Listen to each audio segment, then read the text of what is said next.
Howdy, folks. I'm Brian. I'm Amber. And here's some Reddit.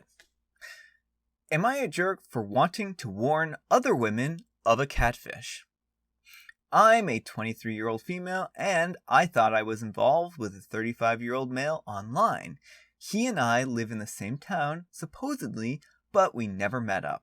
I knew he was here because he always knew what was going on in town, but he was always busy or had something come up on the days we were supposed to meet. We talked for almost a year, and then I found out he wasn't who he said he was. I found the real guy from the photo and found out that guy really does live in the same area as me. I sent him a message on Facebook, and he confirmed that he was not the one who I was talking to, and he was very nice. So then I confronted the catfish, and they admitted that they were someone I knew, but wouldn't say who it was, and it fizzled out. I looked at our mutual friends on Facebook, mine and Photo Guy's, and there are about 3 possibilities, and one I'm pretty sure is the one doing it. Well, a week later, I get a text from this number I don't recognize, and they're claiming that they're the guy from the photo just checking in on me and telling me how sorry they are that this happened. I texted back, and it turned into us texting for 3 months, and feelings developed. Then they said something that they wouldn't have known about if they weren't the first person that catfished me. So I called them out, and they denied it, saying that they're really the guy from the photos. Well, I knew where that guy worked, so me and a friend went to his job to confront him.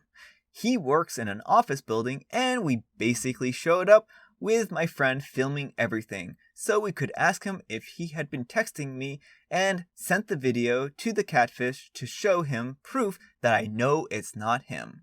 He got really mad because I was there embarrassing him in front of his coworkers, and he said, "No, I'm not who you're talking to, and I told you that before. I am not attracted to you in any way, and I will never be interested, so going forward, if someone texts you claiming to be me, just assume it's a lie, because it is." It really hurt my feelings, I won't lie, but I appreciated the honesty, so then my friend decided just to call the whole situation out. We tagged the guy that I think it really is and posted the video on the community page, basically telling everyone the other guy is the catfisher. But nobody seemed to care about the catfishing. They just seemed to really get upset because the guy in the video called me unattractive and seemed rude, and since he was clearly at his workplace, they all started leaving negative posts on his workplace Facebook page, and the guy ended up getting fired. Now he's filed harassment complaints against me and is seeking damages because of it. But I don't think that's fair. I was doing it as much to protect him as I was to protect the other women. Alright, OP, so let me get this straight.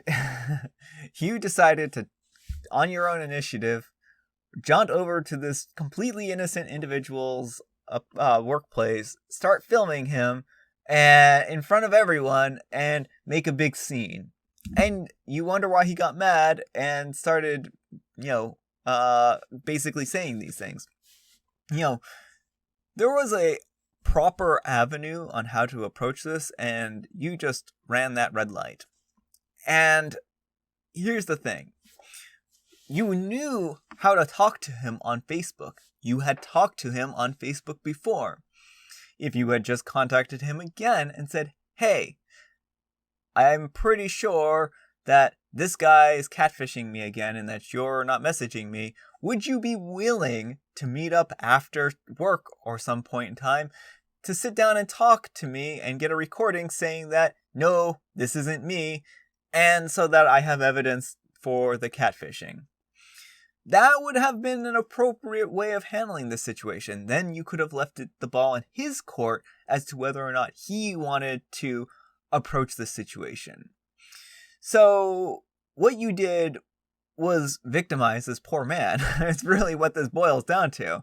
The man's already a victim of someone stealing his identity, and now you've gone and gotten him fired from his job.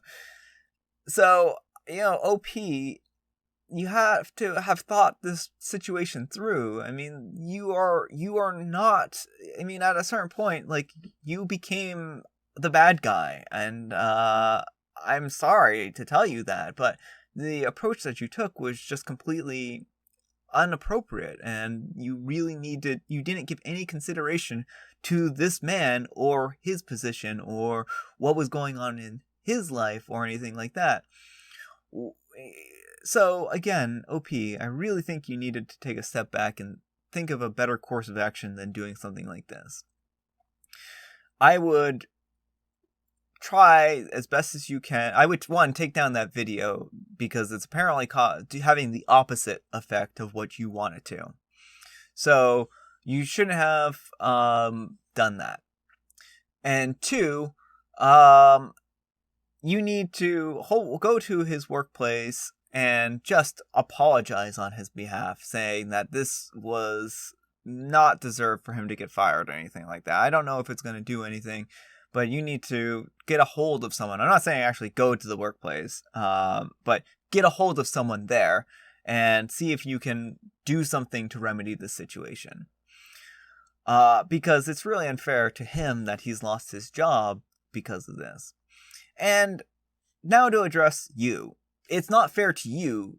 This situation is completely unfair to you, in the respect that you have someone who's catfishing you and harassing you and basically it seems like stalking you even.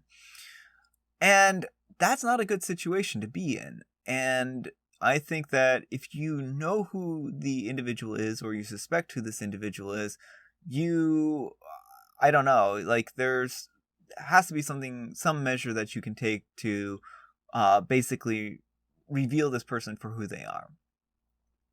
I don't know if this has gotten severe enough where the police can get involved or not, but this is seeming like a pretty creepy situation. You know, it definitely has, my cackles raised, so to speak, or hackles raised.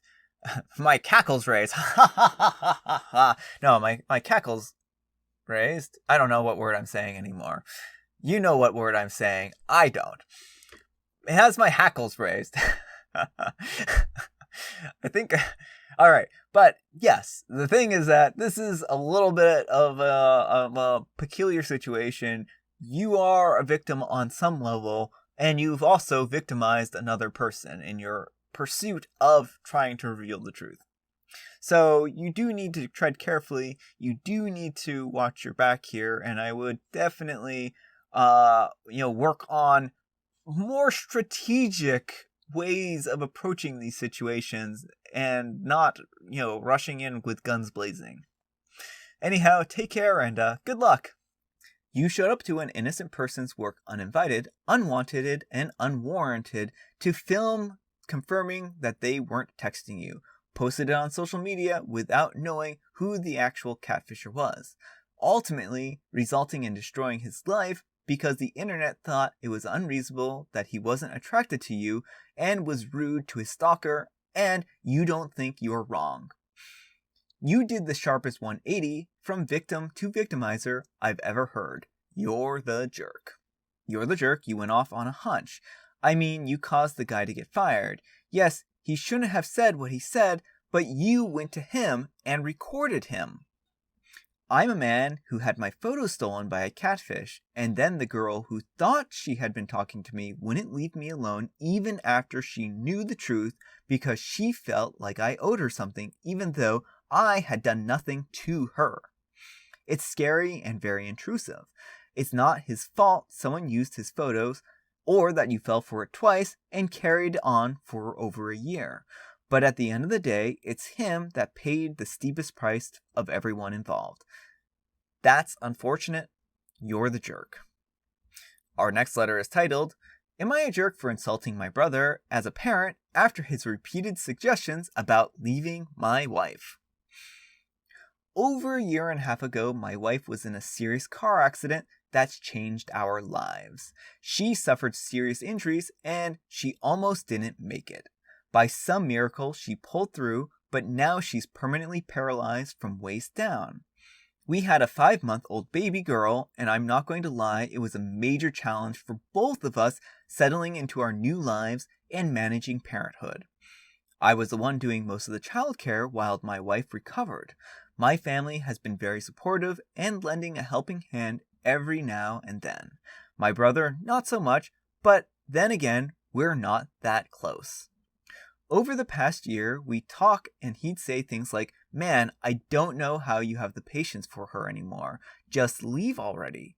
Or make comments about my wife being kind of selfish for not at least suggesting that I be allowed to see other people, given that we won't be having adult fun time anymore. Completely untrue, but it's not really his business. My family and myself have berated him for talking that way, and I've told him to watch what he says. None of this was ever said in front of my wife, but it still bothered me. Recently, I was talking to my parents and brother on Zoom. My daughter has been having trouble sleeping, so I've been quite tired. My brother again ran his mouth. He doesn't understand why I'm still bothering with her when she's no longer, quote, doing me any good. And offered to give me his divorce attorney info because I obviously didn't sign up to be my wife's babysitter on top of parenting. This irked me because 1, my wife has been perfectly capable of taking care of herself. Obviously, she still needs assistance sometimes, and I can help her. And 2, I still love my wife very much, and I'm not going to leave her because it's no longer beneficial, as he puts it. And I told him as such. I also brought up that unlike him, I don't dip out when there's trouble and shirk my responsibilities. That upset him too, so he ended the call. I brought this up because my brother divorced his wife, and since then, he only sees my niece, his daughter, whenever he feels like it, which is rare. My parents have scolded me for stooping to his level. My brother also says that I'm a jerk when he's just thinking about my best interest and that it's no reason to drag on him. I'll admit I was pretty mad in the moment, so maybe I was a jerk. Apparently, to your brother, in sickness and in health means absolutely nothing to him. The thing is that sometimes things happen in life and it changes your world entirely. OP, you are a good egg. Your brother, on the other hand, is a rotten one.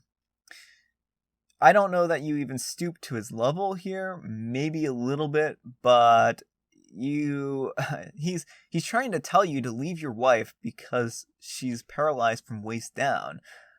He's